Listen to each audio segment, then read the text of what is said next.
a range of people to speak to you today on a topic clearly, as you saw earlier from the panel conversation with my fellow distributors, certainly people getting excited about some of these things.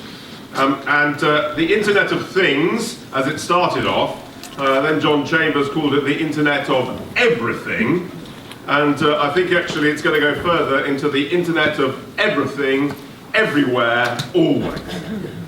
And I think that we're all going to be affected by this and excited by some of the things that are going to happen as part of the product set that many of us are going to be distributing and you as vendors are going to be selling. If I look at the things that are happening today, I can see where my children's lost phones are across the globe. My wife rather scarily can listen to my heart rate, and I can see an intruder entering my house as we speak to you now. Not only that, of course I can also, as you can see what's in the fridge. Listen, the first appliance that was connected as the Internet of Things was a Coke machine, a vending machine in 1982. So this is hardly the newest of concepts. What is happening, however, of course, is that the range and connection of all things is extending to just about every part of society. At West Coast, and I'm the MD of West Coast, which is a UK and Irish distribution business, turns over approximately 1.5 million sterling across the UK and Ireland. As a business ourselves, we're already starting to engage in some of these things. Now clearly, there are more tangible and easy to understand and recognise things today, such as we've just signed a contract with a CCTV company, very much a home device business in Swan. We've got an exclusive contract now with Osram light bulbs, and those are LED and smart light bulbs. And of course, there are smartphones, TV, entertainment devices that West Coast would sell into a retail channel. We also have some personal devices that we're doing some interesting work with now. Barclaycard have got a new near-field device payment band that we're going to be distributing all the way across the UK this year. And of course all the wearables that Apple and a variety of other things do today. But if I then extend that to the other things that we're doing, then you look at some of the telephony products that we are doing via our cloud services, and effectively what this is doing is connecting your telephones to the internet and effectively making sure that all this convergence that we've so often been talking about is really happening, and it's the cloud that is going to make that happen. And then of course the analytical software that is effectively going to provide the business intelligence that actually we're all going to be using and all need to use, because the proliferation of data is going to be quite extraordinary. And as Graham said earlier, there are going to be 1.3 trillion devices, all chewing out data all the time. Now that is going to be wondrous for those people selling into data centers, such as distributors, and a whole range of storage products that's coming on stream as well. And then of course, there are smart cities. And we're going to hear from one of the smartest cities today, which of course is why we're here in Amsterdam. So if I look at the agenda that we've got for you today, the Internet of Everything is going to be introduced by Adam from Context, and he's going to give you a much broader view of just about everything that's covered by this particular topic. We're going to look at the opportunity for retail with John Olson, the Managing Director of Euronics Europe, that's here today, and Euronics exists all the way across Europe, and particularly focused in some of the home devices that you're looking at. And then of course we're going to hear also from Thomas from Amsterdam Smart City, and look at what they're doing in this city to change the way that the citizens engage with their city and with each other. And finally, Rudy's going to look at some of the wearable technology, the personal devices that we're going to look at through the retail thing. And then we're going to have a little panel to hopefully answer some of your questions that hopefully will be stimulated by the conversation. So I hope that provides an exciting range before lunch. And you're all not going to be hungry, but I'll be able to show you a picture of what we're having for lunch later on, because we've got a camera, of course, based on it. So, exciting nevertheless. Let me first introduce Adam, who's going to kick us off. Adam.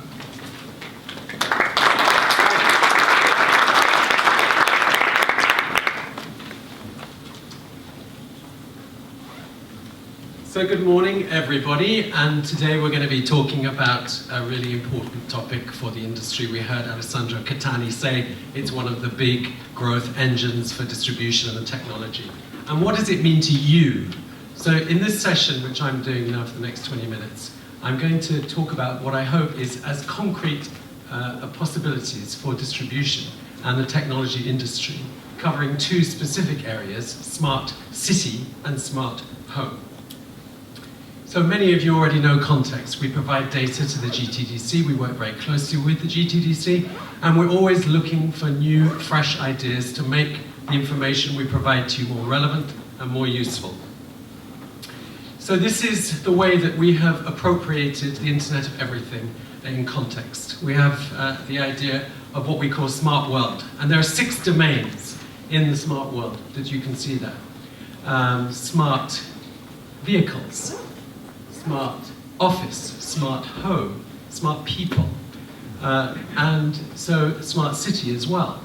And all of these are vertical domains with specific end customers.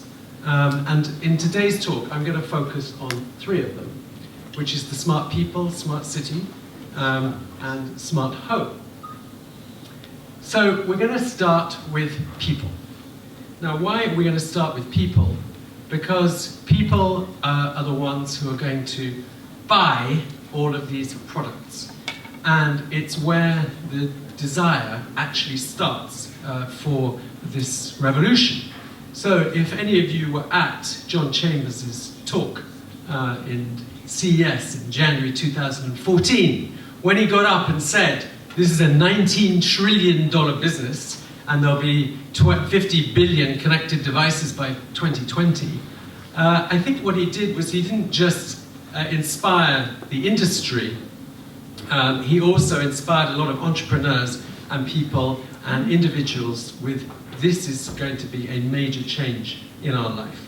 So I'd just like to start with the people who are going to buy the smart objects. And some of them may be the ones who sell them as distributors or who create them as vendors. So could we just have the first extract?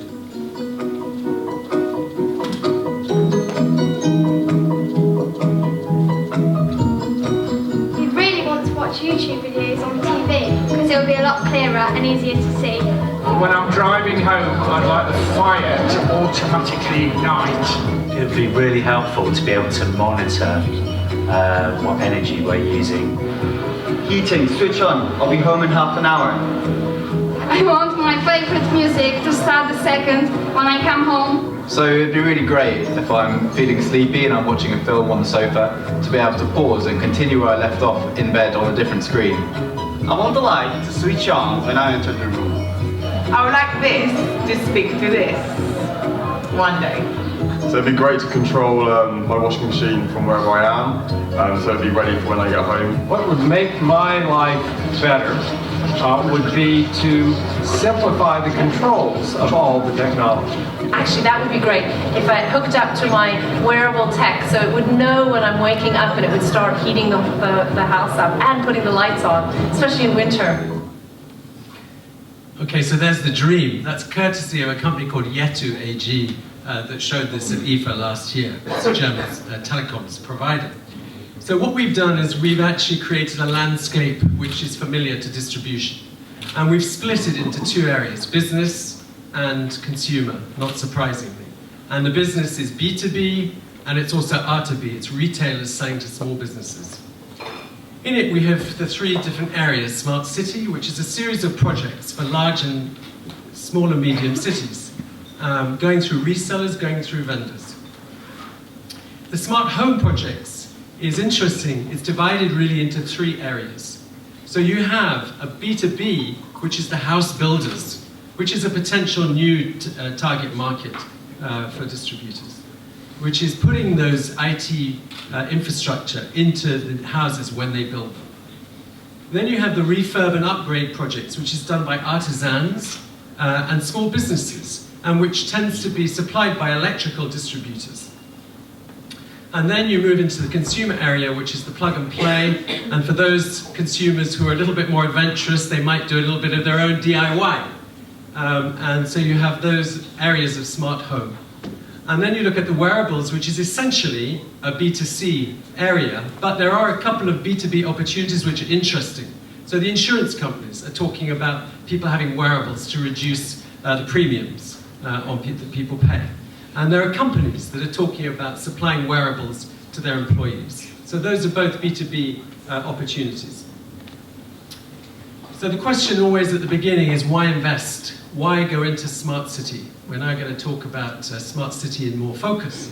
And just I'd like a show of hands from people here. Is there anybody in this audience who's actually already engaged in smart city projects? 1, 2. So 2 people, okay? So in terms of why, one of the main reasons is keeping up with the rest of the world, okay? Now we've just been through an election in the UK. I didn't notice David Cameron or any of the parties in the UK talking about the smart city revolution. But if you crossed the water and went over to India, you would hear Narendra Modi talking about it big time. He is creating 100 smart cities. He is revolutionizing India at the moment, taking it from a base which is pretty low, but potentially leapfrogging the rest of the world in terms of the infrastructure that they're putting in place in India. And then we're talking about macroeconomic facts which are unescapable. We're talking about a population which is forecast to double by 2050. And from 6 out of 10 to 7 out of 10 people living in cities. They're going to become pretty crowded, our cities. So it's a real necessity to find ways in order to manage our city spaces better.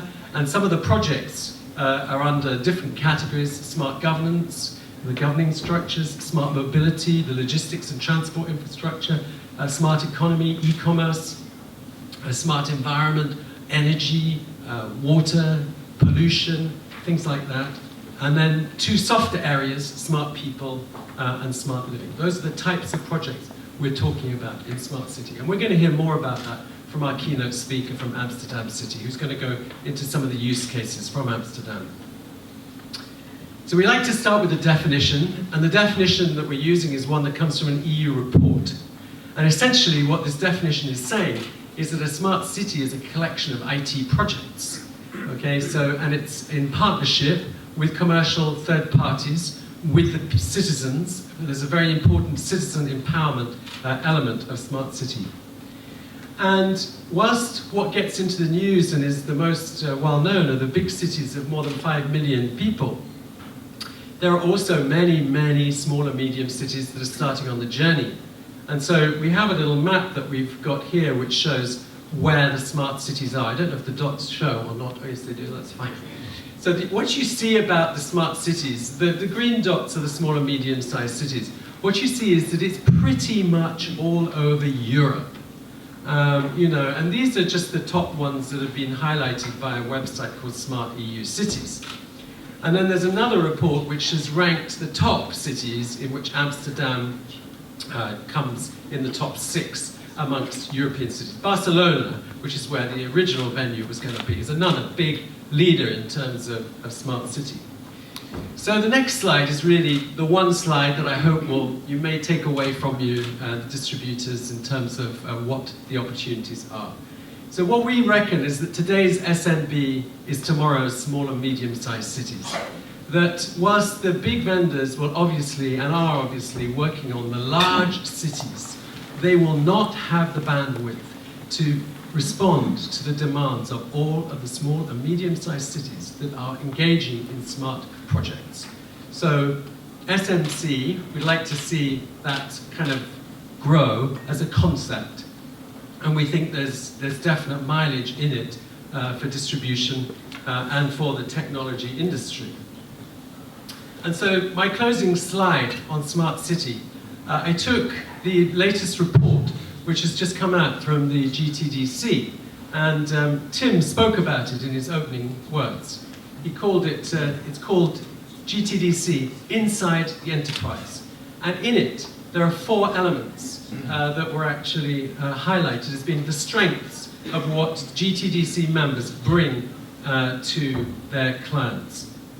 So what I've done, and you're in a far better position, I was listening to the projects that Tim showed on the slides and that the panel was talking about. You are in a far better position to fill in the right-hand side than I am. But what I've done is a start to say, look, here are the core skills of distribution, and these are the types of things which they can be turned towards. So developing complex solution bundles on behalf of multiple vendors. We see the emergence of smart city projects with leveraging the reseller network and definitely multi-vendor solutions and things like traffic management, and there's loads of testbed projects that are taking place at the moment, neighborhood schemes and things like that. Helping solution providers migrate to the cloud, virtualization, big data. You're going to hear it from the Amsterdam Smart City speaker. There's a great element of big data in the smart city. And so that means servers, it means all the support that distributors can bring. Providing more enterprise-focused services, getting under the skin of what it is that the cities need, working with the vendors and the resellers. And PPP, public and private partnerships, getting into those PPP. You know, when I was speaking to Thomas from Amsterdam Smart City beforehand, we were talking about the importance of commercial involvement, and he said to me, categorically, no project has succeeded in Smart City without the support of the private sector. It's impossible. And then the last area is delivering more vertical market solutions to enterprise customers, and so we see there the potential for a vertical to be created within distribution of large cities and small and medium-sized ones. So I'm now going to move on to the second topic, which is smart home. And this is a little extract from a conference which we ran in February with some keynote speakers there who are going to give you some of their perspectives on smart home. Many of them are retailers and experts in the field. So can we have the next one, please?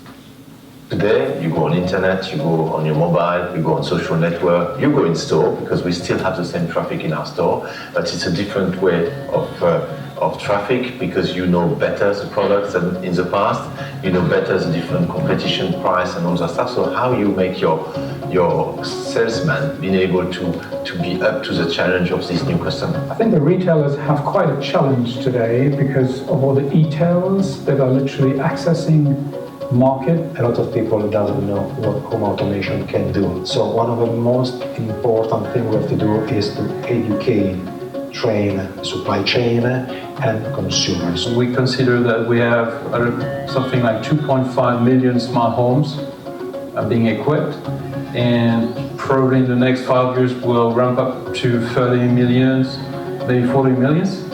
That's a huge number. And on the other hand, how to position themselves, ideally, given the capability that smart products are giving them. In my region, there's basically no data available. What we tend to do sometimes is have a collaboration with an online partner that puts the product online, see the traffic for 3-4 weeks to see what it gives, and from there on we can decide, okay, we're going to put it larger to retail and other partners online. But it's very, very difficult. It's hit and hope. We absolutely lack data, and this is where we expect people like Context to be a good partner and help us to better understand where we're going.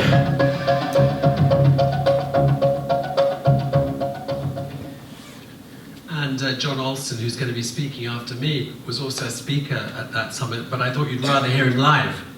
So we start with a definition of smart home. Now, we've worked hard on this definition because we think it's really important at this stage in the market to really understand what it is that we're talking about. So I'll just take you through our definition. So it's a house which includes a communications network, no surprise, that connects a minimum of 2 electrical appliances. That means if you've just got a smoke detector inside your house, it doesn't mean it's a smart home. That's only one. It allows them to be remotely controlled, like Alex was saying, monitored or accessed. And this is vital, in which automated processes take place. And this is the leap between a connected home and a smart home. So in the connected home, I know that my house is burning down because my Nest smoke detector is telling me that, but nothing is happening. In a smart home, what happens is an automated process will happen. The sprinklers will come on, the windows will close, the police will be notified, something will happen. That is what we call a smart home. Then we've categorized the data into 5 different categories. And those categories are worthy just for us to look at a little bit to understand what they're saying. So the first is energy. And those 3 first ones are what we believe are actually driving the change and will drive the change towards smart home. So it's energy is the first one. It's saving energy, it's thermostats, it's all that type of thing which people are very motivated to have and which we're still waiting for the big takeoff to take place. We're hoping for it this year. And there are products on the market, and it's beginning to take off. The second is security and access control. You know, IP cameras is one of the big categories that has been a great success, and which you can see in the data. And then the last one is assisted living. This is for the wags amongst all of us that's worried and guilty. People who are worried about their elderly relatives. How do we actually put in place an infrastructure which can make sure that they are safe? And the assisted living type of offering really helps in that. And then there are 2 others, which are the household appliances, which gets a lot of press, but which are just, in our view, nice to have. They're not driving the change. If you've got a connected fridge, that's great. And more it's going to be expected that products are connected. And then the last thing is the lighting and electricals. So those are our 5 categories. And just a little view of where we see smart home going. So there are many different estimates of how quickly it's going to go. We know there's going to be growth. I was at Retail Week Live. I heard Sebastian James say that it's going to go from 12 to 70 connected items in the house within 2 years, okay? That's a very aggressive view. It's not shared by everybody. I've seen more cautious views which say 30 by 2020. Nevertheless, we're talking about a massive explosion of connected devices. We believe it's going to trend towards plug and play. A lot of people say it's plug and play, but it isn't. It very rarely is at the moment. It needs intervention. And so the assistance of professional installation people with both electrical and IT skills, both of those are necessary to actually install a smart home. And lastly, new build is a small part of it, but it's growing. And I think if you see the press, you'll begin to see news about smart apartment blocks and smart houses that are opening. And so here we have a little dose of reality about what is the situation at the moment. So we go back to the dreams of the consumer in the Yetu video.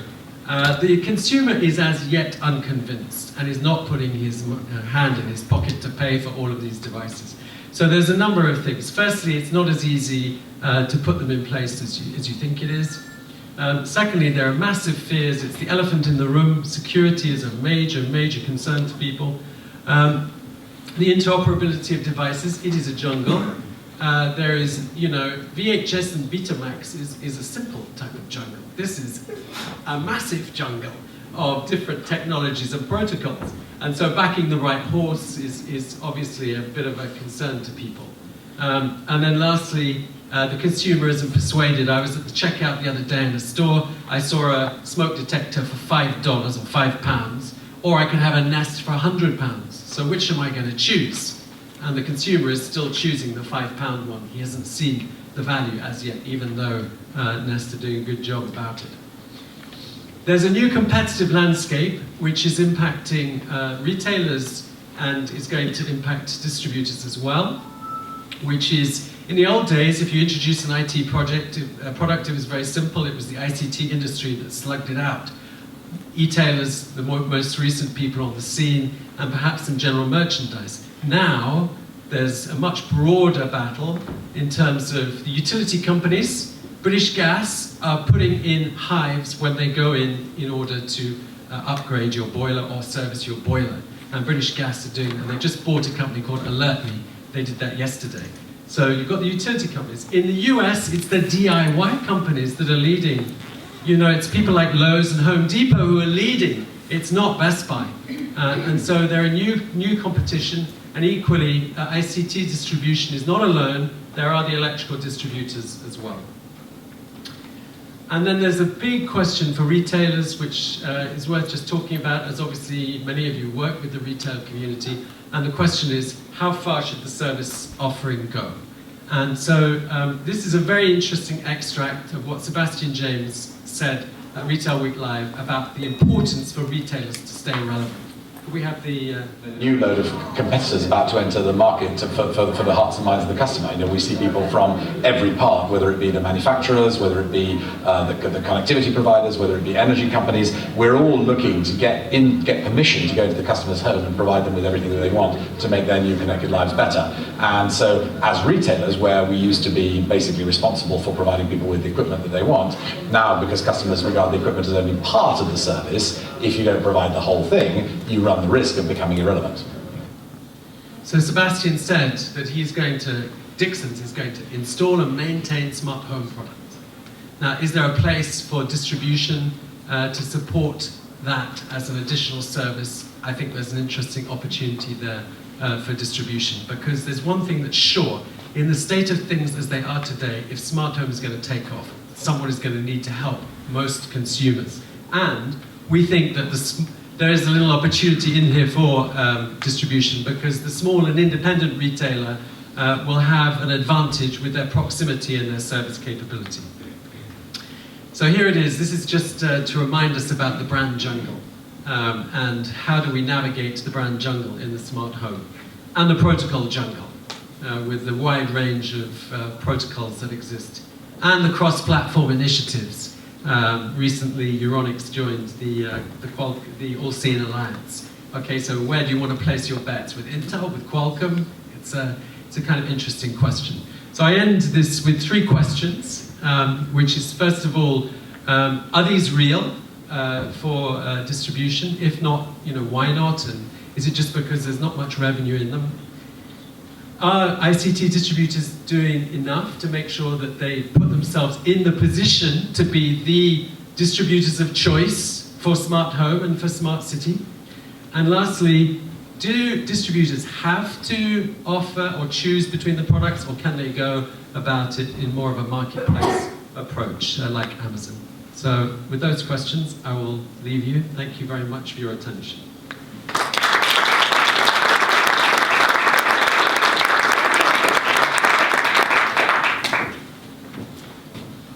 So, I hope that provided some stimulating conversations and some questions for you. And I'd very much, when we have a panel later on, perhaps to ask some of those type of questions to the panel, rather than me asking those questions. So do think of some of those things that you can do. Let me now introduce John Olson, the MD of Euronics across Europe, who's going to tell you a little about what he's doing within the retail channel on smart home. John.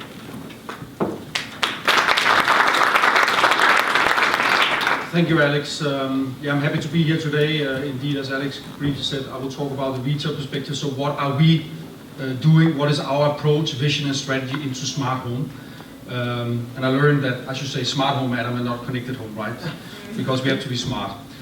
Before doing that, I will show you a few slides about who we are and a bit about the market, competition, and also the consumer, not to forget. So who are we? We are present today in 35 countries. We have 29 members. We have a lot of stores, as you can see, more than 10,000 stores. And we have a revenue of more than 18 billion in these markets. And you see here put that we are not only in Europe, we are actually across the EMEA territory, because we recently actually, now 1.5 months ago, announced a partnership with Giraffe GD, which is the leading retailer in the Gulf area. And why that? Because if we look to the market and the growth of the different regions and markets over the next 3 to 5 years, especially the Gulf region, but also North Africa, will be the fastest growing markets. And we, of course, are passionate not only for innovation, but also for growth in markets. And therefore, we have teamed up with Giraffe.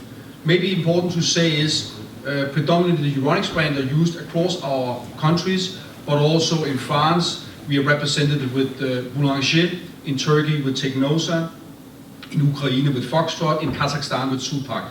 So we have a bunch of different retail names across our territories today. So I mentioned we have been steadily growing, and that is not, I'm sure Rudi from GfK can say that this is not the market growth that we have been following over the last 12, 13 years in technical consumer goods. We have been growing basically by organic growth with some of our largest members, but also by new territories, as I showed just before, and today we are 18.2 billion. Maybe interesting for you to see when we talk about Europe, who are the main competitors of us in the landscape, and how have they been developing over the last year. And apart from expert, this is all official data from annual reports of these retailers, so that's something you can look up yourself. Media Saturn, including Redcoon, is today 21.3 billion. As I mentioned before, we are 18.2. We grew with 600 million to the previous year, to 13, and MediaMarkt grew with 300 million. You see Dixons now, not only with Dixons, but Carrefour Warehouse included. I think the majority of that growth comes from the merger of Carrefour Warehouse. Previously they were around 9 billion, and now they are 12.5. Expert around 8.2. This is not official data, and Darty is 3.4, slightly decreasing from the year before. So what is also important to say here is, of course, Euronics is pretty big. That's an important conclusion of this slide. But also there is not a lot of significant growth in this market from retail perspective, which is of course a concern, which means that every year, in order to optimize our results, we have to do better, either by taking more share in the market, which is very difficult. Actually, more importantly, is to be more efficient with what you do every year in order to increase your performance. Just for reference, this is the global situation. Best Buy is the biggest electrical retailer worldwide. You see us and MediaMarkt being number 2 and 3.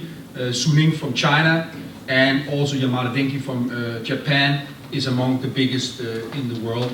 So this is the landscape when we talk about globally. Now let's come back to, let's say, the market. So I actually took the privilege to borrow a few slides from GfK, I think, to prove a point. What you see here is the technical consumer goods markets in 19 countries in the EMEA area, so mainly all the markets we are present in, and you see that the market is flat. So you see here that, if I can get this to work, actually 2014 versus 2013 there was a slight decrease of 0.1%. Of course, within categories we see some good developments, especially in major and small domestic appliances or white goods, growing with 2 to 3%. But of course, alarmingly is that IT is decreasing. Telecom is momentarily up. I think there is one vendor that had a very important launch that helped, especially the growth in Q4 in this market, because the previous quarters, the 3 previous quarters, actually the market was down. CE remains down, not so much as in the previous years, but basically there is no growth in the market, which leads me back to the point before. If you want to optimize your performance from an industrial perspective, if it's a supplier, distributor or retailer, we have to be more efficient. And therefore we believe the topic of today, smart home, will become very important. Also, just to give you a reference, here you see that retail, especially brick and mortar retail, is under pressure because over the last 15 years more than 14,000 stores closed. Of course, with technology developments such as photo completely vanishing almost, as you can see here, with more than 16,000 stores closing over the last 15 years. Of course, telecom, mobile phones didn't really exist from a private consumption point of view in 1998. So in the previous many years, that market has been booming, and a lot of retailers have opened, and operators especially have opened stores there. But basically we are under pressure. The market is under pressure, retail is under pressure. And why? Because, as also mentioned by, for instance, Rashid Schultz in his short clip that Adam shows, because the consumer is changing. The consumer is becoming much more informed. They want to shop in a different way, offline, online, click and collect, in a combination of both. They are becoming more demanding. These people are becoming very demanding to us retailers, but of course also to distributors and to manufacturers. So we are in a rat race of keeping up to pace with these strange animals being consumers. So this is a slide from Boxwood that shows some of the key trends, of course, that we have to adhere to, which we have to change. And if we don't change, we know what has happened. A lot of retailers in our industry, but also outside our industry, has been closing their shops because they could not change. So the most constant, I would say the biggest constant factor actually is change. So we have to change if we want to be competitive in the future. And therefore, we have a passion for innovation. Here I show you some existing categories. And we are trying to do the best in selling a better mix, selling the Ultra HD curved televisions. We are selling 2-in-1s instead of the traditional clamshell. We are selling built-in appliances instead of standalone appliances. We are selling wireless audio instead of the old, let's say, and especially compressed audio proposition. Wearables, we will hear about later, but also, of course, smartphones.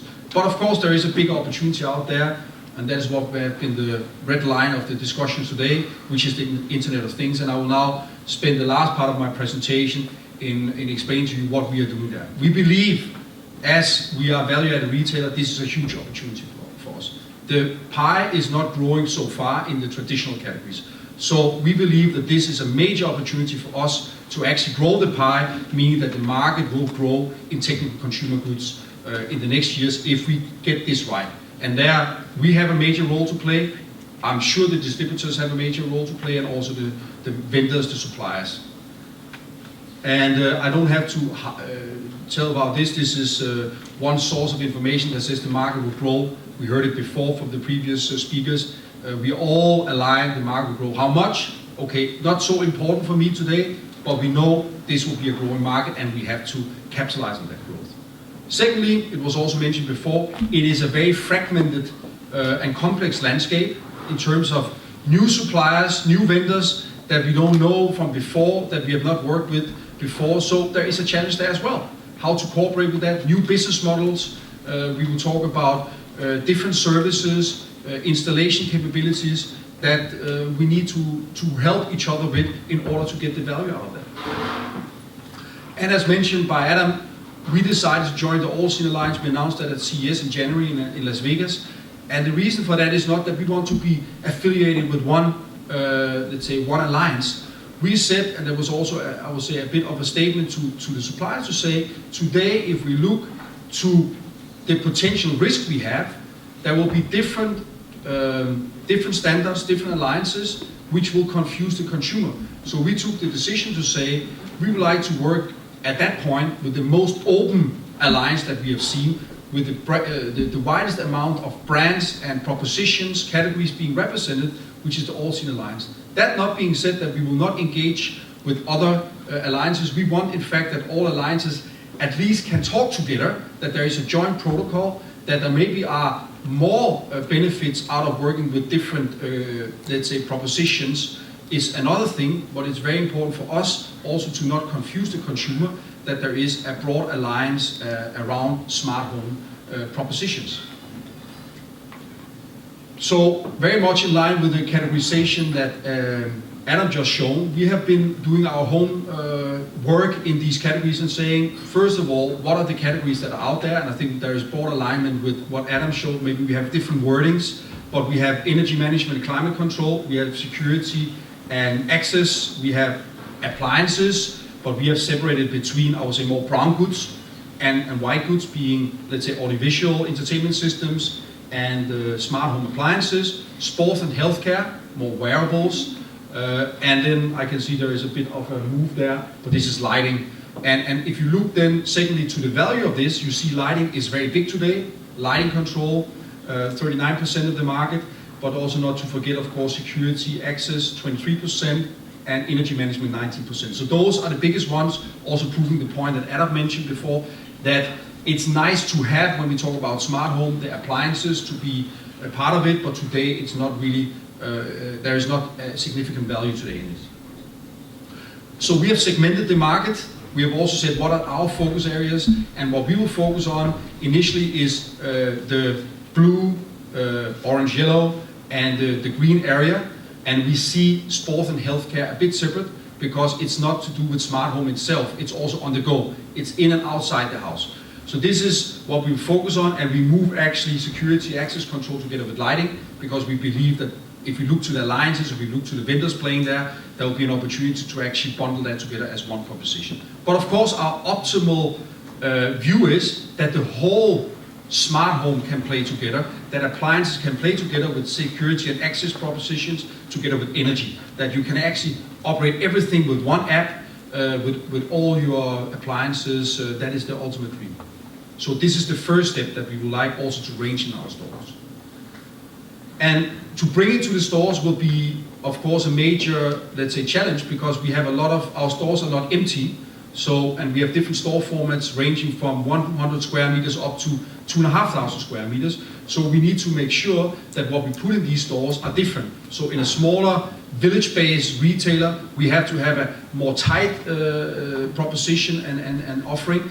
And in some bigger stores, we can also use bigger spaces to actually almost build a home, replicate a home, in order to really visualize what we call here a smart experience zone, in fact, to prove to the consumer what is it all about. And I think one aspect which was briefly touched upon previously, which will be a hurdle for all of us, is, and I showed two faces up here, and the reason is that Snowden, he made some revelations about NSA, so about security, and everybody is actually being tapped and being surveilled. Merkel, she's showing her phone because she was actually tapped. So this creates, and you see an article from end of January from the Financial Times, that everybody expects that the smart home will grow tremendously. But there are some hurdles, and the hurdles is privacy and security. And let me give you a few examples. If you buy a nice smart home system, and you spend like 500, 1,000 euros on it, and you like to install it, I'm sure 99.9% of the consumers and people in this room will not be able to do it. So you need some help. You need installation services. But you also want to trust these people going into your home, installing all these security and let's say surveillance let's say devices, because ultimately they need your network code for your Wi-Fi, they need to work with your IP addresses, they want to set it all up. And do you trust these people going into your house? Are they not tapping your house? Are they not surveilling your house? So you need to make sure that you trust the people that are carrying out the installation services. And therefore, actually independently on our focus on smart home, a few years back, we made our value proposition as a value-added retailer, and we said we want to be the passionate and trusted advisor for the innovative world of electronics. And I think that's very relevant for what we have to do and what we have to give the consumer as a security when we are actually carrying out the installation services for them. That is, that they have to trust us. And of course, what Adam briefly touched upon is, in the villages, if we come and the consumer knows us from the past, and we get into the house and help them with installing these devices, I'm sure they will trust us to do that. But if you have an outsourced installation service coming to your house, you don't know these people, you'll most probably be a bit more reluctant to let these people do that. So that will be an aspect that will be very important. And one of the things that is very important to us is, of course, also the shop floor. How to sell this, how to educate, let's say, the shop floor people. The training will be very important as well. And that's something that we are working on as well with vendors that are already present today, to make sure that our shop floor people are very capable of selling it, and thereafter having the right people to actually install it. And therefore, let's say we are doing in some of our markets, segmenting actually our stores on installation capabilities. Let me give you an example. If you sell in Germany a KiwiCon Telecom 299 package, in some cases the consumer can install it themselves. In other cases, they need us to help them with the cable management and the setup. But if you talk about a 3,000, 4,000, 5,000 euro smart home proposition, then it's a different situation. You need to actually, I would say, mess around with the electricity to set it up in the house, and there you need to be certified to do that. And in some cases we have stores that are certified to do that, in some cases we have not. And therefore, if you don't have it, you need to make sure, can you actually install this? Can the consumer get a one-stop shopping in smart home from you, or do you need to actually subcontract some of these services out to electricity, let's say, shops in your neighborhood? So there's a lot of considerations that we have to go through if we want to actually execute on the dream of smart home. And we talked about stores, so we are doing our homework, also looking to our competitors and also to ourselves.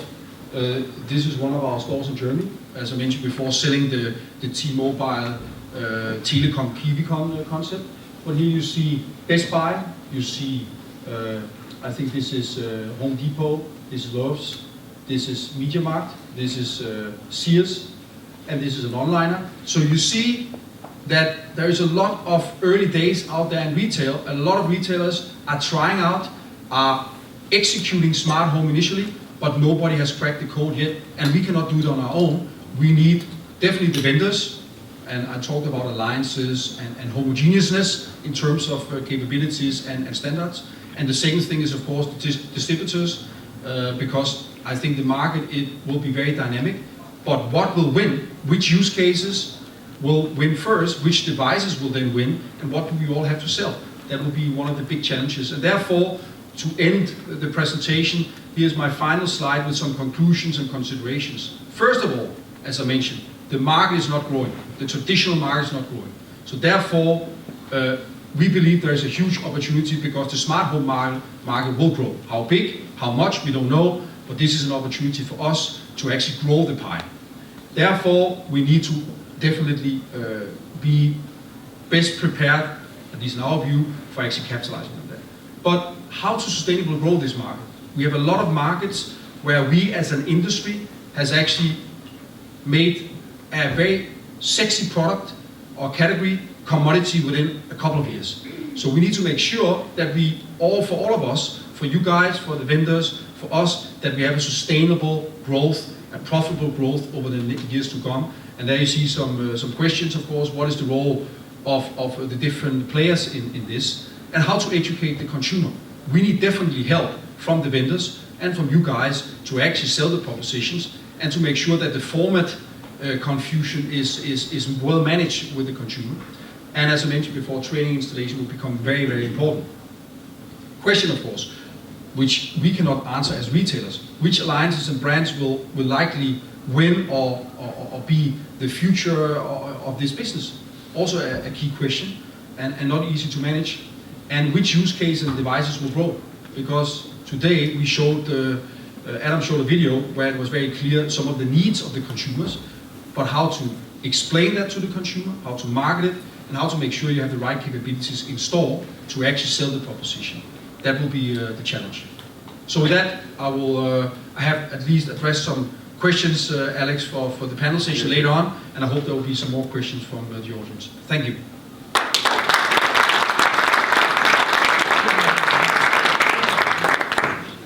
John, thank you. And now for perhaps a little change of tack. Is Thomas here? Yeah. Ah, there you go. Thank you. Wait, look up here. Well, a little change of tack. We're going to move into a much bigger area, smart city, that Adam described earlier. Those of you that travel north up the UK will see that a smart motorway, which is being installed on the M1, basically transfers into 50 miles of roadworks at 50 miles an hour. I'm hoping that it's going to get a little smarter over time. And I'm fascinated to hear what Amsterdam are doing to make their city smart and how we're all going to interact with it. Thomas.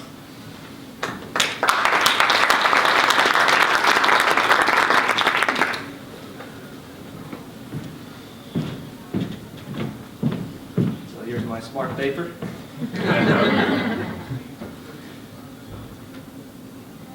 Alright, let's see. Yeah, that's me. Alright, so everyone, first of all, I would like to welcome you in my city, the city of Amsterdam. We're very proud to have you here, and I'm going to tell you a little bit about the Smart City project that we have been doing as Amsterdam Smart Cities. But first, I'll introduce myself. This is me. I've done a lot with data. You see, I love data. I've been a data analyst and product owner at ING. Worked on the digital single market at the European Commission. And now I'm working for the city of Amsterdam, Smart Cities Amsterdam. And I'm a data incubator, which means that I'm trying to convince people and also my peers and colleagues in the city of Amsterdam to use the power of data. And I'm trying to convince them with that. And I also hope to convince you that there is a lot of value in the data. So that's what I'm gonna tell you about. So first, yeah, we welcome you. I'll tell a little bit about Amsterdam as a city, some facts and figures. Then I'll dive into the trends and challenges for smart cities. And then my largest share of the presentation will be about all this data-driven project that we do in the city of Amsterdam. Of course, we do also other smart cities projects, more on energy, health, and mobility. We have so much that I can talk the whole conference about it, but I'll focus on data. So first, some facts and figures on Amsterdam, some numbers for those of you who love numbers like me. We have 178 nationalities, very multicultural city. We have 165 kennels, 206 paintings by Van Gogh, and we have 880,000 bicycles. So that's a lot of them. So many cities, they want to know, how did you do it? How do you create a city in which mobility is so different than in other cities in the world? So the fastest in Amsterdam to go from A to B is always by bike. Coffee shop.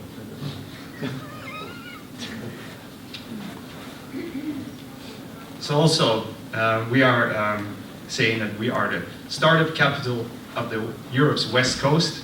Fantastic. So I know there is a lot of you from Silicon Valley, from the West Coast in the States.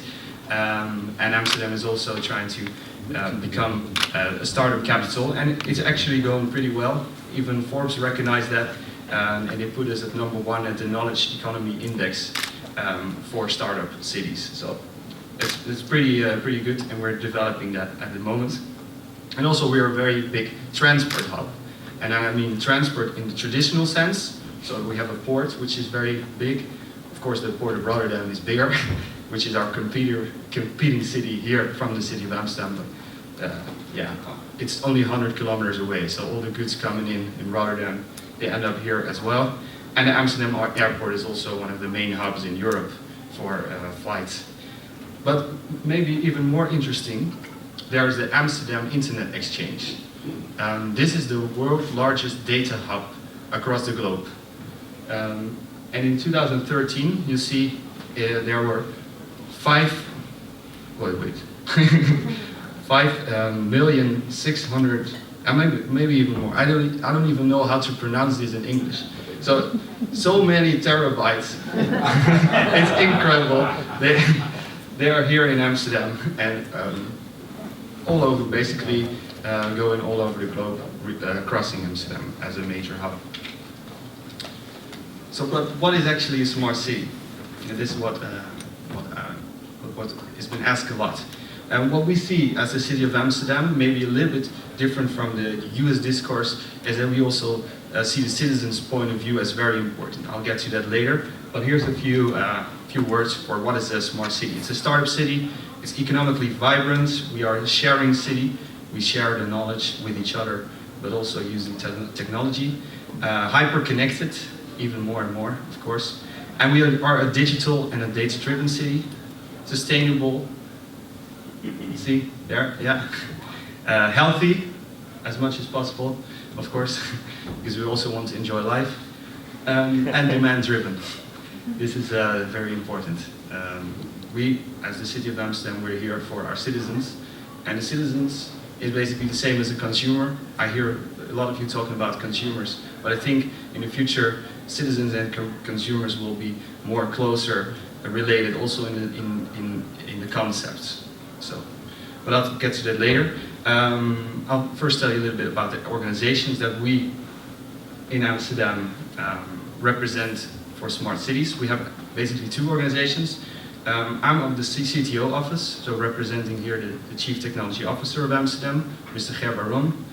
And there's also Amsterdam Smart City. And this is also interesting for you because this is a public-private partnership of the city of Amsterdam, embedded in the Amsterdam Economic Board, but also with a lot of private companies. And they're vital in the development of a smart city. So here's our vision. You can see why they're vital. Let's see over there, you have the 5 goals. There is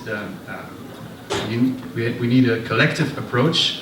Basically, Amsterdam Smart Cities needs partners to create great solutions and then end up benefiting the citizens' perspective. So this is a really important aspect of our strategy. And also the initiative has to be economically viable. We don't want to create subsidized smart cities. We want to create smart cities, economically viable. Very important. And therefore we work together with these organizations. These are our main partners, Arcadis, KPN, Leander, which is an energy company. Also the Post company, very interesting. They also want to become much smarter, and they're helping us to do that. And we have even more partners. We have also project partners. We have over 100 active project partners. There's a couple of them here, Apple smartphones, and they can help you sending messages to your consumers. So also for in the stores, it will be interesting. But in the city, it's also interesting. The visitors, the tourists, they come here, and we can send them directly, if they put on their iBeacon switch, information about what the city has to offer. And we're going to demonstrate this during the EU presidency in 2016. We're hosting that as the Netherlands at a marine terrain. And there's going to be all the iBeacons with the phones, and we're going to send program updates, everything on the phones of the important people there, so they see how the future, what a future can look like. And also, very important, there is the citizen aspect of it. Because if we have access to phones as the city, the citizens have to trust us, just like consumers. They have to trust us. So we have to. We're going to test with focus groups, with citizen groups. How is this for you, and how can we make it work? And also, we feel very responsible for the citizens. This is an important element. Of course, we need a lot of networks to do this. So there's a KPN of making the networks. So another one of the project that we do, also focus on data. This is the safety department. And I'm very impressed with these guys. I've known them now for 2 years. Imagine the most ugly building that you ever see, and then the basement in this building. This is where the magic happens. They're sitting there in this bunker, creating dashboards. Basically, there are a couple of geeks creating amazing things. They created over 14 generic dashboards, 40 specific ones, and combining 63 data sources of police, of fire department, everything in 1 year. Just 3 guys. And they're doing that to create dashboards to help the mayor of Amsterdam. So for example, they have housing fraud dashboards. They use information of Airbnb, for example, to check where is the fraud. They use that. Also prostitution is a very sensitive topic, of course, in Amsterdam always. But we need the best information to kick the bad pimps out. That's what we want. The scooters. I don't know if you've cycled here in Amsterdam, but there are many cyclists, and they don't like scooters. Scooters drive too fast. They can be very dangerous. So lots of citizens, they report it when they see an annoying scooter. So we plotted that on a map and created this map of scooter hindrance in the city. So we tell that to the people on the streets. Okay, maybe you should check that intersection, because there's a lot of scooter abuse there, scooter hindrance. So it actually worked, and it created, it helped us being responsive to the citizens' needs. And this is the most important element of being a smart city. You connect the technology with the citizens' needs. Then there's Amsterdam Open Data. It's an open data portal. One of the most important things for the city is that the data that we have is not our own data, because the city is representing the people. So basically, what we think in our vision is that all the data should be open to companies, to cities, other cities, and to the citizens. So there are 424 datasets open, and some amazing applications have been created, like Park Shark, that helps you find a parking spot. And there's another of them. So check this out, this website, Amsterdam Open Data.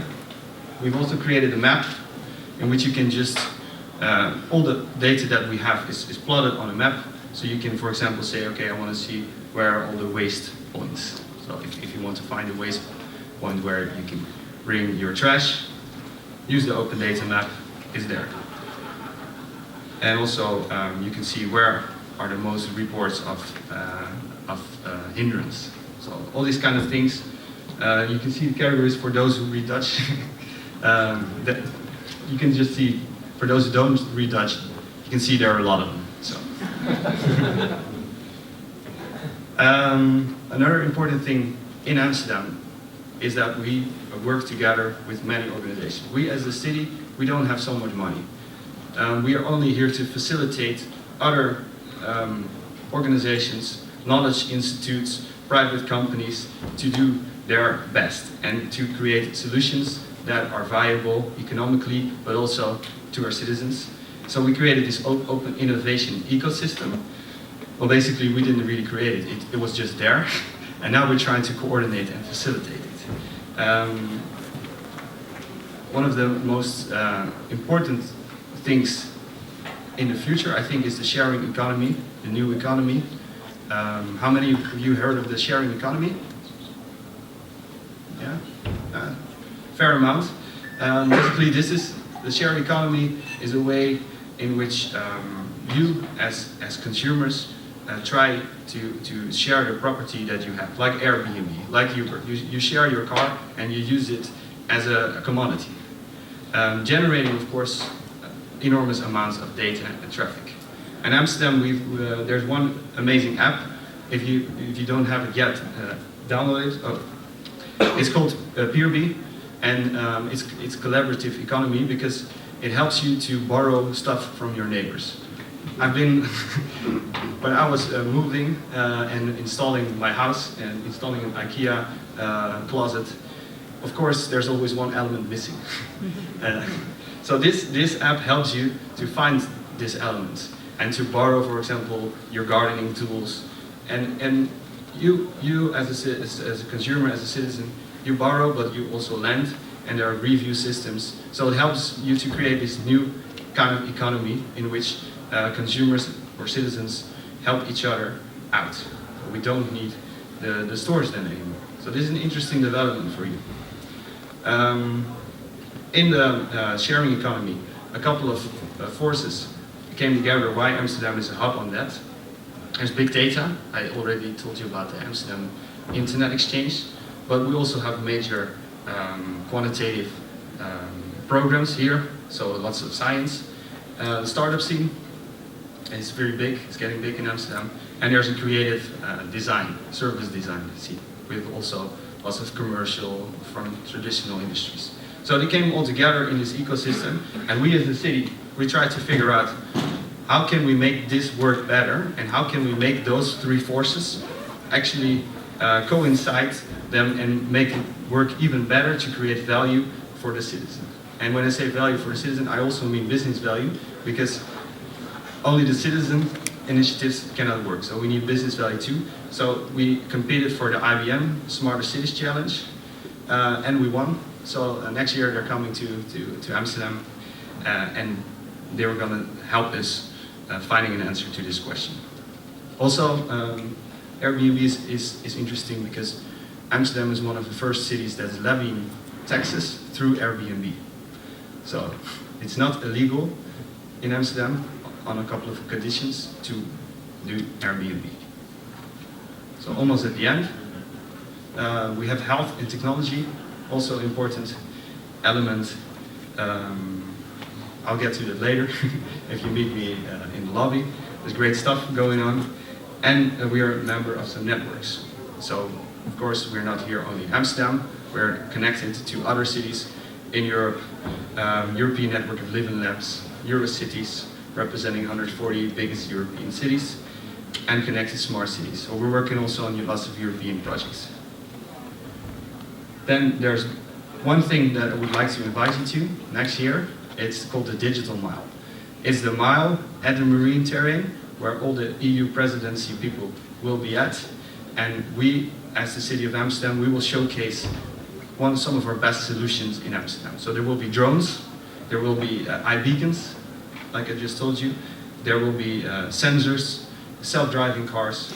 This will be just a mile of amazing technology. And we welcome everyone to go there. So if you want to come, just let me know and I'll arrange something for you. Okay, so the next one. There's much more ahead. I just told you about the iBeacons, the data analytics preventing fire, the safety information that we use, e-health, trying to solve the problem of loneliness of the elderly, smart parking, saving energy. You can do so much with data, but there's one thing, the largest data source that we have is in the minds of our citizens, of our consumers. So we have to open this base of knowledge. And we are working together with partners like the industry to open that up and to create amazing value.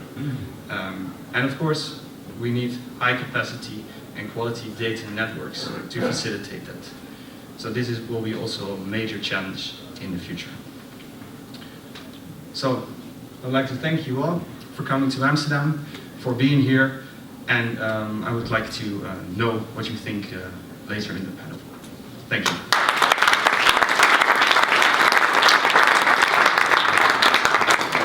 Great. Thank you. Thank you, thank you. Is your presentation on it? Okay, perfect. Well, Thomas, thank you very much indeed for that. I certainly took from that there's an opportunity for partnerships and ideas that you would be very receptive to for public partnerships.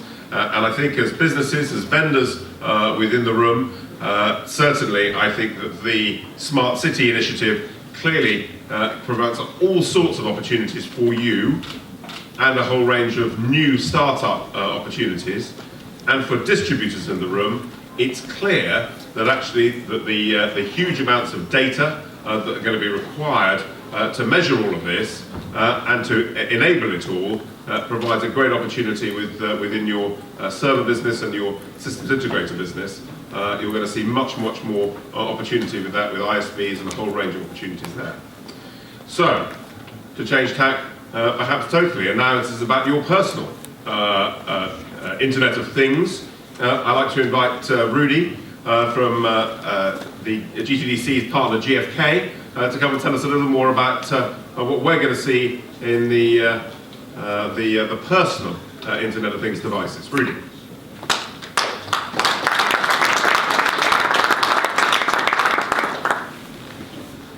Yes, so we were already hearing a lot of interesting concepts, a lot of things about the future to come. I want to focus actually on where we are today and what might come up within the next couple of months, quarters, because this is our next business. So, the other way around. Yes, John, he was exactly right. Our market growth, if you're looking on all kind of high-tech, IT, telecommunication, consumer electronic, photo, whatever, markets are growing slightly on a global level also for 2015. We are expecting a slight growth, but in the end, the world is changing. The last 10, 15 years, we were all focusing on a global level on emerging markets. We were hearing a lot of things about China and India and Brazil. And we are seeing currently that things are getting back into the old world. So that actually Western Europe is outpacing growth. We are seeing that innovations are bought and markets with innovations are growing. On a global level, Europe, if we are including also Central and Eastern Europe as well as CIS, we are expecting that it's becoming slightly negative in 2015. If we are just looking on Western Europe, it's better. We have high GDP. We have, of course, available income, and overall unemployment is getting a bit less challenged. So actually we are expecting a slight growth for 2015, 1 to maybe 3% for our technology. So we are moving forward, but this is not the growth which is bringing us really into new business dimensions currently. If you're looking in more detail, Internet of Things, a lot of people are talking about it. So you can think that some things are selling better or some things are not selling. And if you're looking on household appliances currently, then you see that household appliances are already selling last year very well, big ones and small ones, and all indications for 2015 are looking positive as well. This means even nowadays, even if Internet of Things is not really real, even if these devices are not really connected, they are selling. So it's a question of benefit, it's a question of also replacement cycle. This means people are replacing devices currently because they are interested in getting new washing machines, they are interested in getting new small stuff, espresso machines, whatever, whether they are connected or not, they really not care at the moment. So Internet of Things is something which is some kind of evolution, it won't be a revolution. The interesting thing is on a global level, wherever people have enough money, household appliances are growing also in other regions. So it's really benefit to people, it's really what people are having in their hands, what people can really use. This means wherever are innovations coming into the market and people are seeing a real benefit today, we are expecting and we are seeing high growth numbers. Wherever these innovations are more some kind of visionary concept, people are becoming skeptical, and skeptical people are simply waiting. Just look on computing. So you saw all these buzzwords, it's 2-in-1, it's convertibles, whatever. Currently computing markets are quite negative in Western Europe. Why? These are just March numbers. March 1 year ago we have a huge XP and Windows 7 replacement, and this is making all channels actually quite negative, -17 large enterprise. So it's all kind of challenging what we are seeing today, but this is changing, so the PC is not dead, and for the remaining year, also for the remaining 2 years, 3 years, these classical devices you are seeing here are still a key element of growth. It's alternating, so in some quarters, in some years it's more smartphone. You see currently it's migrating from Android, iOS tablets into Windows tablets. 2-in-1s are showing digital growth, detachables are showing digital growth, computer tablets. So basically the complete IT scenario is changing in terms of form factors, and innovations are paying off. This means, yes, there are a lot of new things, smart, digital, connected, whatever, but actually the money is coming from the clear traditional areas, household appliances, telecommunication, consumer electronics, for the next couple of months and quarters. Smart, yes, there are more and more devices. You did hear this already from others during the last couple of days, months, weeks in press. We are clearly seeing that the number of devices is increasing, but the usage behavior is still different. So if you're asking people what device are you using for ordering online, you see 78% are using a notebook, 24% are using a tablet, and 33% are using smartphones. So actually devices have a certain benefit, and as long as this benefit is clear, also these devices are getting more and more into household. This is the current opportunity. This is also the reason why especially household appliances are growing. If you're taking on household appliances today, there are by far more available than a couple of years ago, so it's variety, it's giving a customer a choice. And interesting, there is a huge discussion about e-tailing, about online threat. Out of this high penetration rate of smartphones, actually smart people are bringing the online experience into the channel. So people are using smartphones 40% for comparing prices, 40% are using it for contacting friends or family members, for asking for some advice, they are taking picture. Yes, it's an online information behavior, but with the smartphone, actually these online behaviors, this information searching is also in every retail store available. So things are changing, but things are changing in sometimes very unexpected ways, and also all new products are a bit more design oriented. So in some areas like tablets, the traditional channel is benefiting. So tablets are sold mainly through big retailers because the look and feel is by far better online. So also this new digital, smart and connected world is coming into a couple of challenges. Wearables are a big topic. So you see here that numbers are starting to grow. It's what a great Christmas business. But actually, if you're looking on the first quarter, these numbers are getting more reasonable in comparison to last year. So it still grows. But this is more press and media hype. The numbers are not so big that it can't replace anything, or you saw it on these total growth numbers in the beginning. It's still just 1.5%, but it's a big opportunity for everybody because the wearables and all these kind of gadgets are driving people into stores, are making people curious, and you're getting a higher visit frequency. This means a big challenge for the industry, for everybody in whatever alliance, is to find the right product for the customer and not the other way around. Wearables from NPD, our partner in the US, 42% of the people are stopping using the fitness tracker after 6 months. So within all these kind of new things, there are trial and hype effects. So press is interesting in writing new things, but actually consumers are sometimes finding out it's cool, it's nice, I'm buying it, I'm making a gift to some friend, whoever. But in reality, after 5, 6, 7 months, it's getting a bit boring. You remember maybe Tamagotchi, ringtones, or look on apps. So a couple of years ago, people were using 50, 100 different apps, and everybody was cool if he had a new one.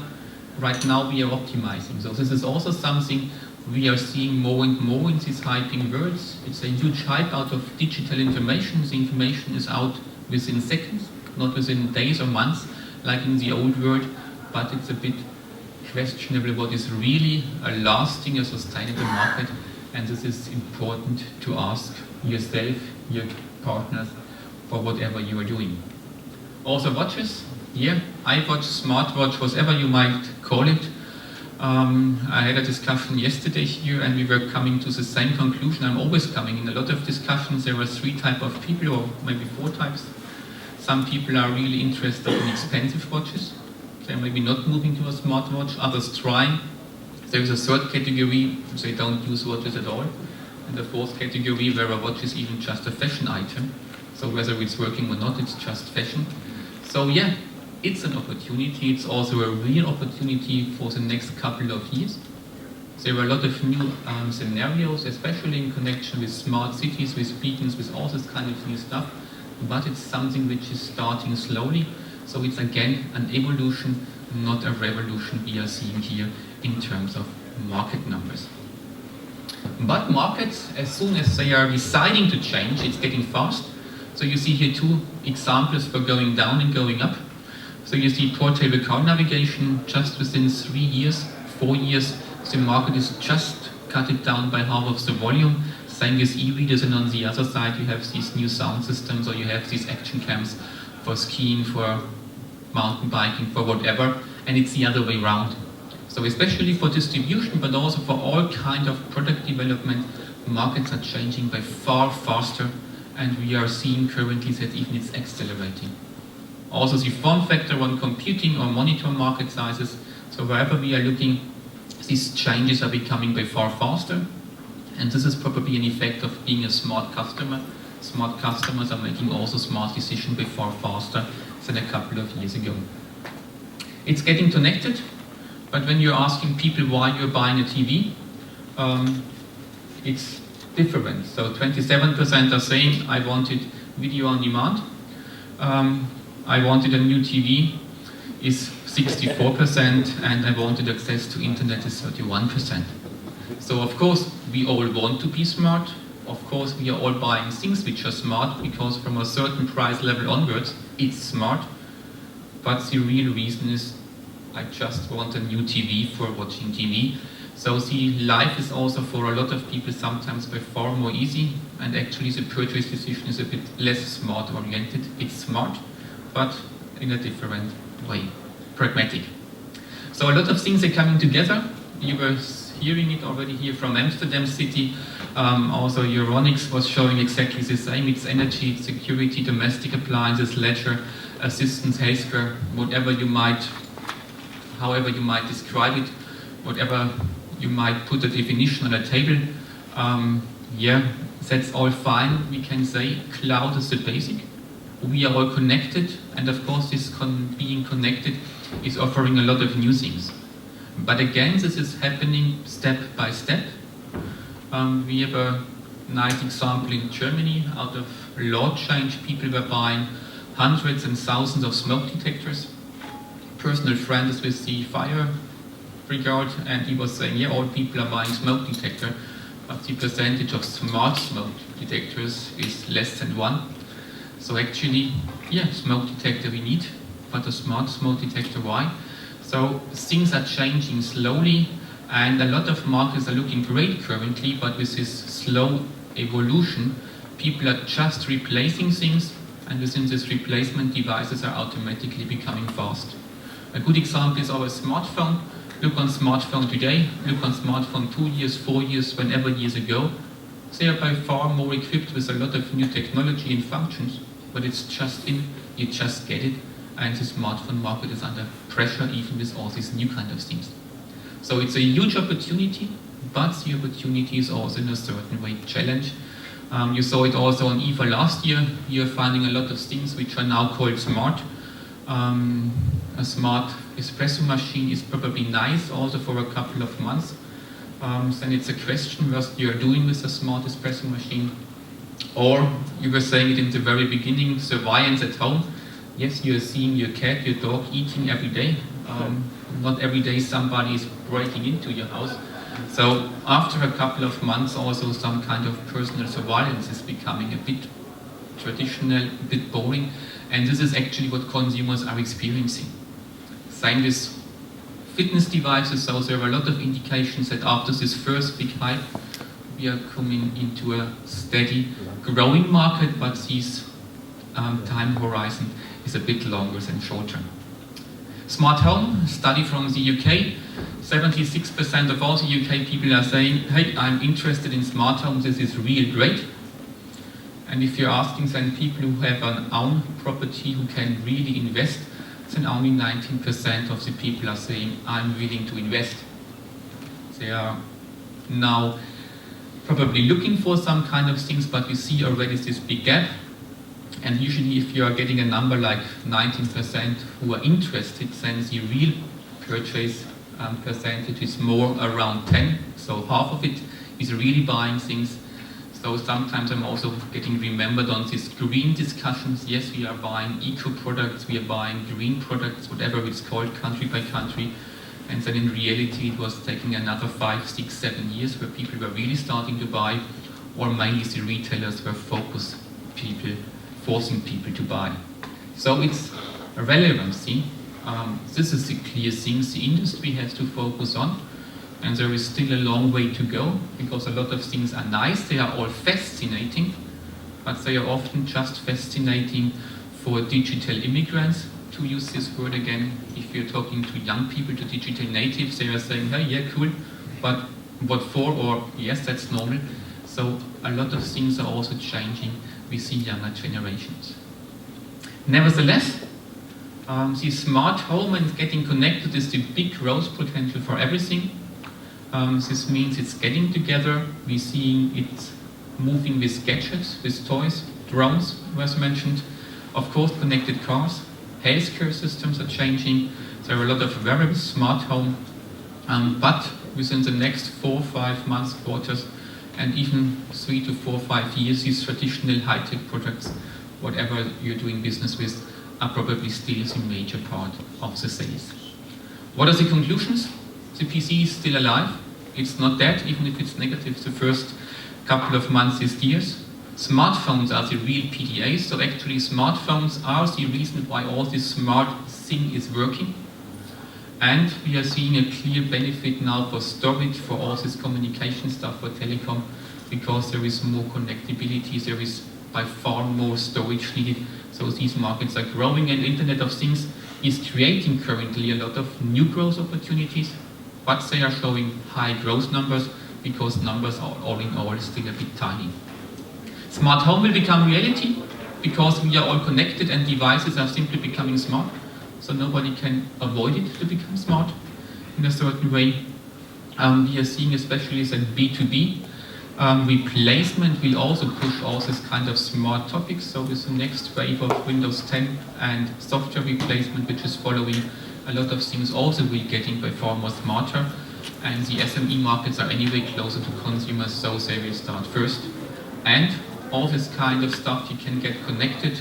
This is probably the next hype we are really into because there are enough devices around, and of course with enough basis devices you can connect whatever you want, and the alternative is huge.